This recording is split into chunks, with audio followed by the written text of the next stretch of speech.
our people.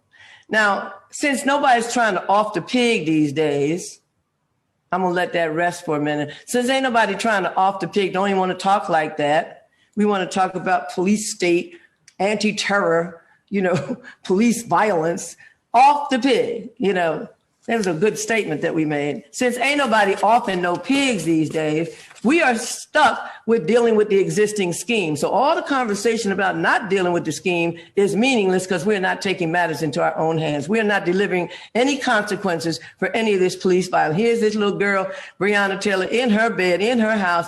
They walk in and kill her black while sleeping while black. And we're worried about this Negro Daniel, whatever his name is. I don't try to remember names of pigs, they're interchangeable. Here we are talking about, let's replace him. Well, what do we do in Ferguson?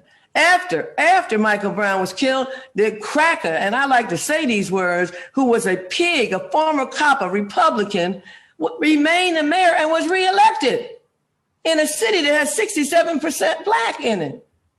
Now, we're not organizing if that's what's going on. So let's get it straight.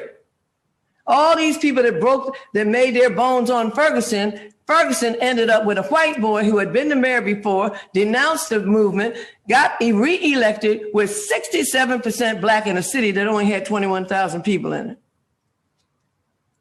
So we're talking about charging a road cop as if one cop is different. What black cops have been jumping up and down talking about, hey, this white boy can't kill our people. They've been standing behind the blue line. So where is our delivery of a consequence? Where is our action other than waiting 2 years of marching in Ferguson to sit there and tell ourselves that we did a good job? And now you have some negress, just like the woman that's the mayor of Chicago, Lori Lightfoot, and she's all into gender identity and sexual identity, and she done called the National Guard. Somebody said, can I get an amen on that right now? Can I get a witness that the broad called the National, it's a black woman lesbian who calls the National Guard on the people for protesting in Chicago over George Floyd. Now, we have to go back to slavery in order for us to make the links. This ain't no link from Ferguson. This is not a link from the Black Panther Party. This is not, took our place in line. This is not a link from Harriet Tubman.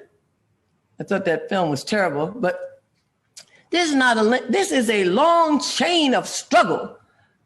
From day one, our people have resisted. And otherwise, we wouldn't even be here. I don't even know how we came through all of those things. What was the purpose of slavery? All of you are smart. You know what's going on. To develop an economic base for the English, all the other European, thugs and so forth, raping the world, so forth and so on. After they killed all the native people and cleared Virginia, they had to have people to grow that tobacco. They didn't know how to do anything. Plus, they were eating each other during several of those years because they didn't know how to grow food. I find that interesting because so many people have told me I have an urban farm. It was all formerly incarcerated on there. And people are like, we need to learn how to eat. What do you mean black people need how to eat and grow things? Who's been growing everything for America for 250 years? Please sit down. So all these other employers. So by the time you get to 1776, 150 years into our enslavement, and then there's this politically correct term about we weren't slaves, we were enslaved people, as if that's going to change the history. This is the kind of stuff we get hung up on. The Georgia cotton growers and the South Carolina rice growers were among the richest men in the world. And what did slavery do to us? We already know, the horrors, and we can't talk about it because it would be too much for us. It would take like generations to talk about just the details of horror. But one thing it did do, it divided us. We're no we. We were not a people with land, with common social, political, and financial institutions. We were prohibited from speaking our own language, practicing our own religion, knowing our own history, singing our own world. And what did slavery do to us? We already know, the horrors, and we can't talk about it because it would be too much for us. It would take like generations to talk about just the details of horror. But one thing it did do, it divided us. We're no we. We were not a people with land, with common social, political, and financial institutions. We were prohibited from speaking our own language, practicing our own religion, knowing our own history, singing our own song, knowing our own names, having control over our own bodies, creating our own families and family life, reduced to chattel, no recognition of our humanity, all this, and then deemed inherently inferior to whites. And we became a slave class, something that Karl Marx never seemed to really recognize, because he thought once the emancipation, or once freedom came, as he called it, that we would suddenly blend into the society. But he forgot about the slave class only had one group of people, and that was African people in it. As I like to tell all of my comrades and sisters and brothers in the various other groups of color, whatever they are, and other groupings, well, no ling ting tong in that cotton field. Let's get it straight. We were the slaves in America now. So the black codes come right after 1865, the so-called 13th Amendment, freeing us, and we then became free labor by being criminalized. We were a criminal class. So being black, it wasn't looking at a white woman who was not having a job from the black codes. Now you're going to go build up railroad tracks, all the push west that Lincoln was trying to do. And noting duly that Marx did say that without cotton, there wouldn't have been any industrialization. Without slaves, there wouldn't have been any cotton. So we spent the next decades or so becoming criminals and working on the chain gang. Denied every single thing we needed to survive. No 40 acres. No, people talk about the mule it's really amazing how ridiculous we have become. No food, no housing, no medical care, so forth and so on. And working on the chain gang or otherwise sharecroppers, or else in service to white people as cooks, housekeepers, steel hands, so forth.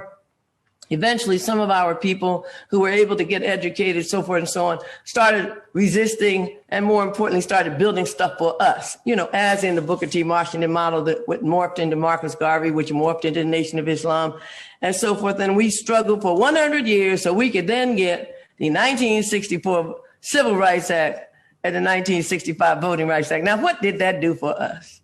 What did it do for us? I'm not sure. But I'm pretty sure that we ain't free.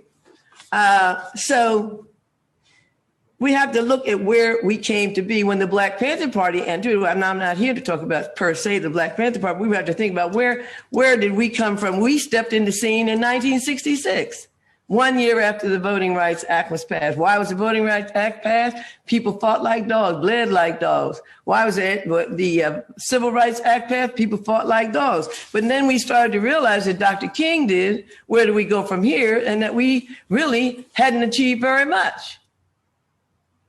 And he starts to form the Poor People's Campaign and talks about capitalism and communism and so forth. So what is our agenda today in this ongoing struggle for what I'm calling freedom, power to determine our destinies? Is it to fix some little piece of this powerful powerful empire? So when we say defund the police, do we really think that defunding the police, whatever that might mean, and we're not sure, is going to, what will it accomplish?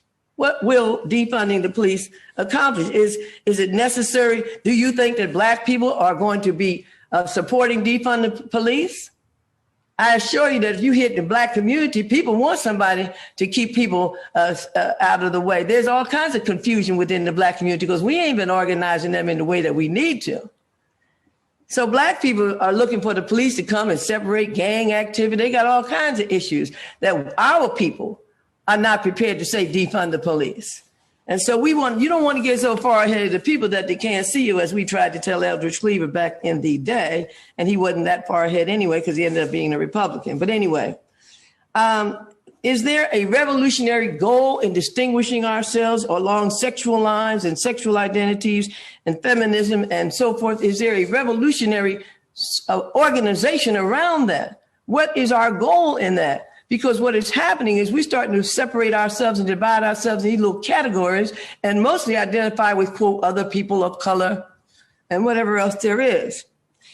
Do we think that just replacing Daniel Cameron as the Attorney General of Kentucky is going to be even begin to deal with the question of justice for Breonna Taylor, even though we're not sure what justice for Breonna Taylor means? Because as I mentioned, we did all of that in Ferguson and ended up with this racist former cop, James Knowles. And then there's Lori Lightfoot, the Black woman, and so forth. So I want to finish up by saying this, that Huey Newton said that the gun is not necessarily revolutionary because the reactionaries have guns.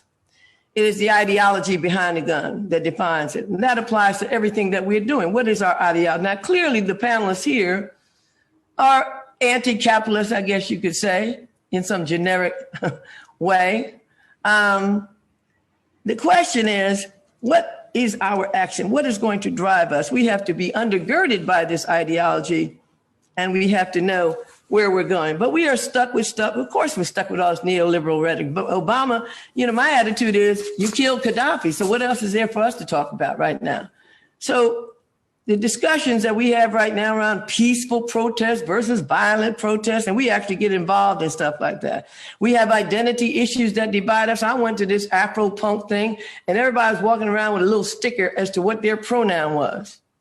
And if you didn't have a pronoun sticker, it was like you were left out. So I decided my pronoun was going to be comrade. And so people were actually walking around looking at people's pronouns and were almost isolated if you didn't say the right thing. This is among us. And then it turns out that Afro-punk was just a festival anyway. And I hope somebody's on here that can want to say something different to me, because that's what it was. So the question is, we've been dividing ourselves. We still talking about the hood versus educated Negroes, college students versus street thugs. I can remember when my daughter was at Spelman. That was the time of, Entezaki Shange and Toni K. Bombara and Barbara Williams and Kitchen Table Press and all the super feminist black women writers, and everything was wonderful. They were the sisters. The Spelman sisters were the sisters. But Shaniqua across the street in University Home wasn't our sister. That wasn't our sister. We didn't like her because she had a wig or weave. She had 2 or 3 babies out of wedlock. She was smoking weed around. We didn't even like her. And yet we pretended that we were serving her interests, that we loved her. We have those kind of divisions still going on, as if we have a class distinction among black. We're still talking about a sister wearing weave versus a natural hair. We're still on color question, but now we've gone off into a question of colorism. We know we're still on color questions, but we're not focused on liberation. That's why. And finally, we're dealing with police brutality, saying that's more important than the housing problems, or housing is more important than health. Health is more important than voting for the right people. As if even whoever the president was, it's the presidency. It is part of the imperial structure. Doesn't matter who the president is. Or even supporting black people for office who are black and who are absolutely doing nothing. Here in Oakland, we got a whole bunch of examples like that. I think the Black Panther Party established some sort of a pattern that we could look at, from self-defense to our survival programs, where we actually did feed people regularly in an effort to organize them around their right to eat. We formed coalitions with everything from Native Americans, which we helped to form the AIM organization, certainly the Brown Berets, Young Lords, even the Young Patriots was a bunch of poor whites out of Chicago. International coalition with Frelimo and ZANU and so forth, engaged in electoral politics and any other thing that we thought was necessary that would drive and organize our people to become ready for revolution. So that is what I think that my message is, that maybe there's some stuff we did back then and this intergenerational conversation that can be useful and adapted to today's conditions. Thank you very much, and power to the people.